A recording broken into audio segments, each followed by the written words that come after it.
Next question देखो, find the number of 7 digit positive integers form using the digit 1 2 3 and 4 only and the sum of the digits is equal to क्या है 12। Number of क्या find करना है यहाँ पे 7 digit positive integer. Find the number of 7 digit positive integer और digit कौन कौन से दिए 1 2 3 4 only and sum of the digits is equal to 12 बोला है। देखो अभी इसका सॉल्यूशन देखो, let the 7 digit positive integer d1, d2, d3, d4, d5, d6, d7. The digits dm must be chosen from 1 to 3%. The sum of the digit must be 12. So we need to find the sum number of solution to the equation d1 to d7 तक पूरा plus है, that is equal to t 12. So di equal to क्या 1 2 3 4 और I equal to 1 to 7, मतलब di मतलब ये जो है वो 1 to 7 रहेगा क्योंकि d1 to d7 है और di equal to 1 2 3 4 I equal to 1 to 7. This problem that can solve using the generating function or principle of inclusion exclusion.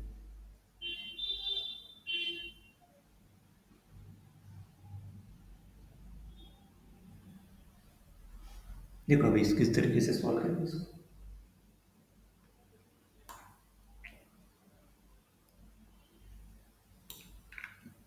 Method 2 कैसे दिया है, हाँ प्रिंसिपल एक्सक्लूजन एक्सक्लूजन वो भी देख लेते हैं। चलो पहले जनरेटिंग फंक्शन वाला देख लेंगे। देखो अभी देखो यहाँ पे generating function of single digit D I equal to T to the power 1 T square T cube T to the power 4 for 7 digits. See, the generating function is p of t equal to t to the power 1 t square t cube t whole to the power 7. We need to find the coefficient of t to the power 12. सही है, मतलब नहीं कि ये जो 7 digit number है ना, तो generating function of single digit D आई तो वो ये हो जाएगा। फॉर द 7 डिजिट के लिए क्या हो जाएगा होल टू द पावर 7। सही है, so we need to find the coefficient of t to the power 12 in the expansion of p of t। So we can factor out करेंगे, हम वहां पर फैक्टर आउट करेंगे। So we can factor out t to the power 1 from each term. t को बाहर निकाल दिया तो बचा के t to the power 7 1 plus t square t cube whole to the power 7। The sum this one 1 plus t square t cube is a geometric series sum which can be written as 1 minus t to the power 4 upon 1 minus t. This is the geometric series. उसको इस तरीके से लिख सकते हैं, t cube तक ये है ना, तो 1 minus t to the power upon 1 minus t. सो तो ये फंक्शन क्या बन जाएगा, ये p of t क्या बन जाएगा t to the power 7, ये पुट कर दे इसके जगह whole to the power of 7, तो t to the power 7 1 minus t to the power 4 whole to the power 7 and 1 minus t whole to the power minus 7, क्योंकि denominator में numerator में गया तो negative minus 7. So we are looking for the coefficient of t to the power 12 in p of t. This is equivalent to finding the coefficient of t to the power 12 minus 7. This is equal to t to the power 5. In 1 minus t to the power whole to the power 7, 1 minus t to the power minus 7. यहाँ पे t to the power 7 है ना, अपने को कौन सा coefficient find करना है, t to the power 12. तो t to the power 12 निकालने के लिए देखो यहाँ पे 12 माइनस 7 करना पड़ेगा, तो t to the power 12 minus 7 क्योंकि यहाँ पे माइनस 7 ना, ये t to the power 7 तो 12 माइनस 7 तो t टू द पावर 5, ये already t to the power 7 multiplication में, इन दोनों टर्म में से कौन सा निकालना पड़ेगा, t टू द पावर 5 है ना, क्योंकि 12 minus 7 t to the power 5 हो जाएगा 1, ये इसमें से। Let's expand each factor using the binomial expansion. तो पहले इसको एक्सपेंड करें, तो इसका एक्सपेंशन क्या आएगा, 7 है 7 0 7 1 t टू द पावर 4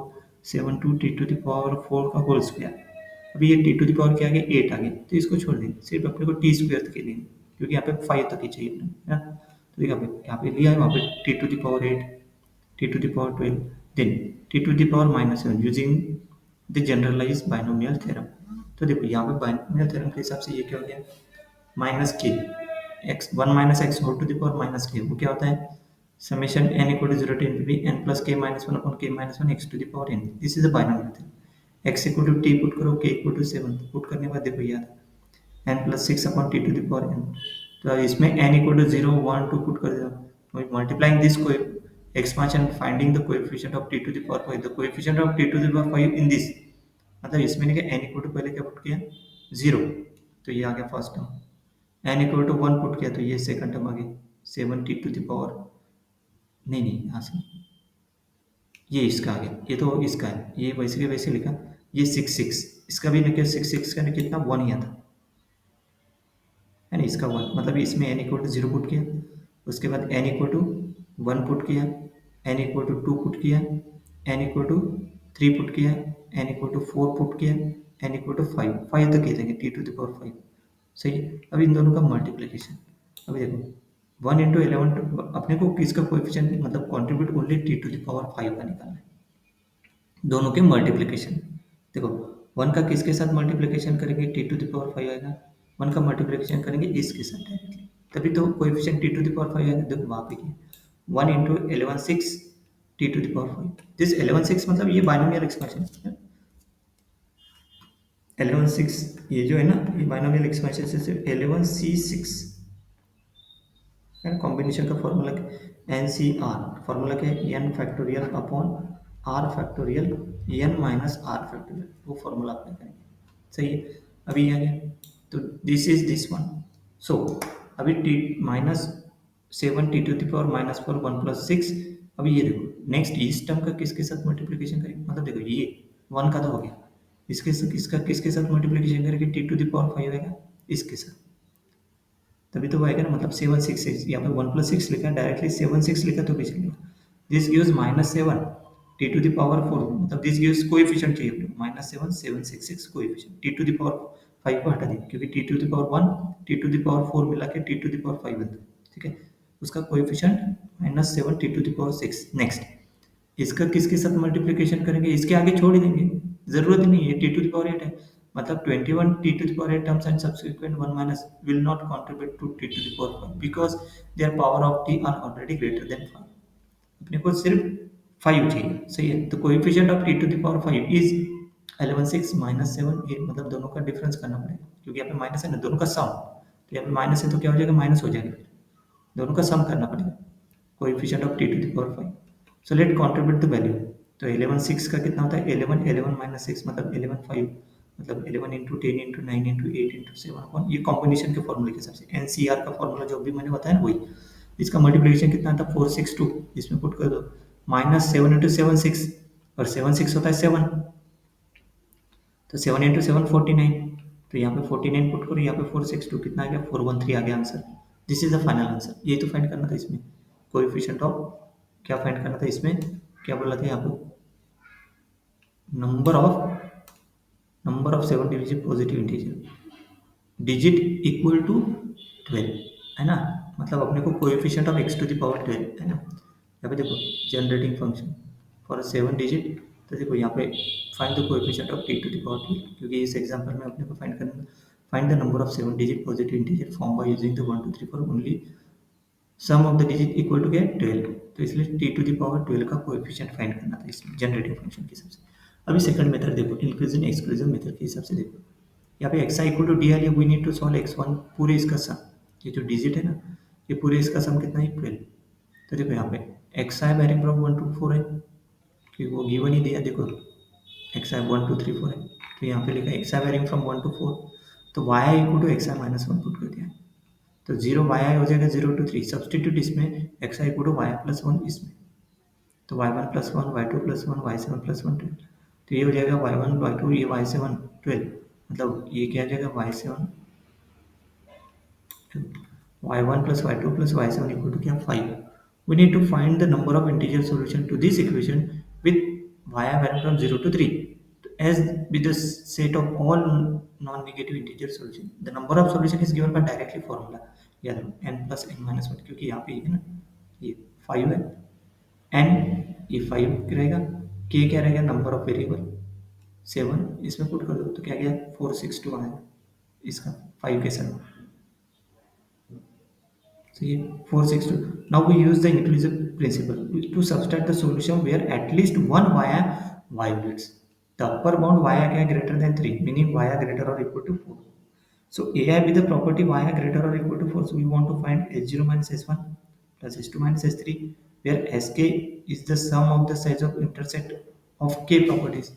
अभी sum of Nij, जैसे यहाँ पे जो है ना Aij,